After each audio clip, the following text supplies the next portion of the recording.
Hi, and welcome to Allen High School's discussion of chemistry at the APIB HL1 level. We've been discussing stoichiometry, and in this video, what I want to go over is a new way, so it should be new for you. I don't think many other teachers do this. A new way to do limiting reactant or limiting reagent problems.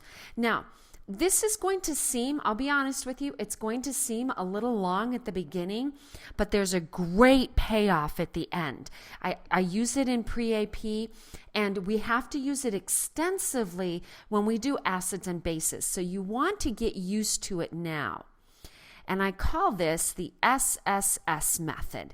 Now, other people use, I've seen BCE here. Some people use rice. I don't like to use that because I save rice for equilibrium problems. So I like SSS, so we know that we're dealing with a stoichiometry. And when we do this, what we want is, in this, the first S stands for, here, let me see if I can get this changed. The first S stands for start.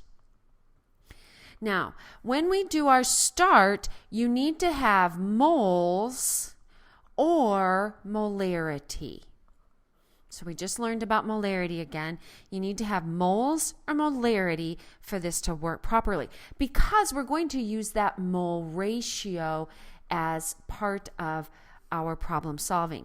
The second S is shift. So don't write under here because you're going to be putting a lot of things underneath. So write down towards the bottom of your paper. Okay, the second S stands for shift, and it's at that level that we're going to use the magic mole ratio. And then the final S stands for stop. And that's because your limiting has run out at this point. It goes to 0.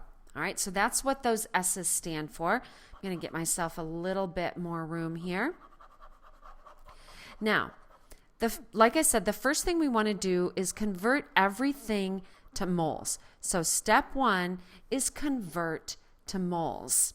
So we have 163 grams of potassium permanganate. Now, I'm going to make the assumption that you know how to convert that to moles, and I'm also going to make the assumption that you're going to check every step of my math for me. And I got 1.031 moles when I did that. Now, this 245 milliliters of HCl with a density, it's slightly tricky, so I'll go ahead and do that one for you. So we have 245 milliliters of our HCl. So we're assuming it's pure HCl. You know what, kiddos? I'm not saying that this is a realistic way to do this experiment. I just was trying to find some good numbers that would remind you of a few things. So I want to get rid of milliliters and I want grams. So I'm going to use that density as a conversion factor. Okay, and so there's 1.19 grams for every 1 milliliter, and now I've got to go mass to moles, and to go mass to moles, you use the molar mass, and if you're struggling with that, you really need to come in and see me so I can help you pass that hurdle. And when I did my algebra, and I plugged it in a couple of times, and lo and behold, I still end up making mistakes. I don't know what it is. All right, there we go. So that's our starting. Those are our starting values there, okay? So we have our moles. Now, in order to shift, we really need to know what the limiting reactant is. Some of you will be able to intuitively see that I need a 16 to 2, or I need 8 times as much HCl as I have KMNO4. Others of you may want to guess. Seriously, it's no big deal. You haven't lost a lot of time if you want to guess. And a lot of you are going to want to guess this smaller number. So let me show you what happens if you guess incorrectly. So we're going to lose that reactant, right? Well, we're going to lose that same amount with one caveat here. we have to multiply at the shift stage by the mole ratio. So I'm going to lose this times 16 over 2. So if I was going to go from KMnO4 to HCl, you would multiply by the mole ratio. Now, this is 0, but notice what happens here. Negative 0.252 moles. Okay, that's not logical. All right, you can't have a negative moles. So that's your clue that, I picked the wrong limiting. So I'm going to go back. Now, other times it's a 1-to-1 mole ratio, so the limiting is much more obvious. But don't worry about it. Go ahead and guess. It's not that much more work. So we now know it's not KMnO4, so you're going to lose all of your limiting. So my limiting goes to 0. So right here where it says how many moles of the limiting reagent are remaining, we already know the answer. It's 0. Now we're going to lose, because you lose reactants, we're going to lose that same amount times the mole ratio. It's where you're going to over where we came from. Okay? And then if you do that algebra, I got 0.0315. Now, all of these we're talking about are moles in our SSS chart. Now, we can do the same for each and every one of these reactants. This is plus, because it's a product, we gain products, so that's a plus. But again, you have to multiply by the mole ratio, the 2 over the 16, because everything is relative to that HCl. And I would get 0.9995. Since this is a 2 to 16 ratio, I'm going to get the same number right here. And the chlorine is plus 7.996. Again, you've got to multiply by that mole ratio. So it's times 5 over 16, and I get 2.499 grams.